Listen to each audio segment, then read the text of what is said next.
Shaw, he was my offensive coordinator at Avery University my freshman year, and he had left the school and went over to Bridgewater, so he was now the offensive coordinator there.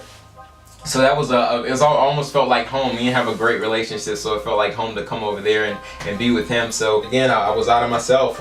Still had that mindset. I love JMU. I didn't want to go far. Got in a situation where I really got outside of myself and got really drunk at a party. Ended up getting arrested and just way out of myself. I drank way too much and trying to help my friends because they didn't want to answer the door, trying to help them when the cops came, and the situation just went bad. And that was a really shameful point in my life. All these people had invested all this time, all this energy in me, and I had shamed them with what I had done.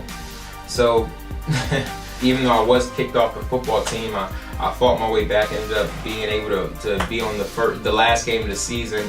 That was a pretty good. I smacked this guy. It was like my comeback moment. It was really cool. I had to do 175 hours in order to get back on the team, but I did it. I worked with grounds team over at Bridgewater, and I learned a lot there. It was very humbling for me to be this guy on the football team, and then just to be smacked down and having to do yard work was very humbling and brought me back to earth.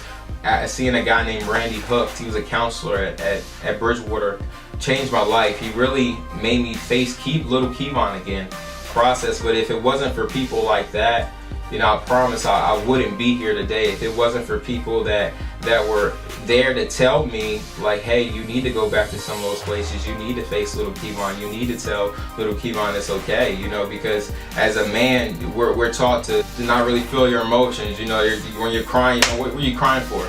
I got used to running from my emotions, running from the things that I went through as a kid, and especially with football, I use a lot of that energy to tunnel into football. I didn't have football anymore, so to have him there was very powerful. Never be scared to reach out and talk to somebody when you need help.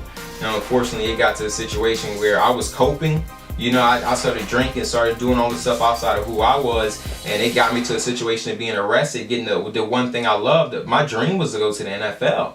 Right, and that thing was taken away from me because of me coping, me getting outside of the person I was. So guys, it's so important for you to face those parts you know you've been running from. We gotta stop running, because when we start running, we start trying to fix things. And like me, I tried to fix things. I thought I was too small, right? I wanted to go get bigger, go D1, and get outside the person I was. I was in a great situation at Avery University. They loved me there.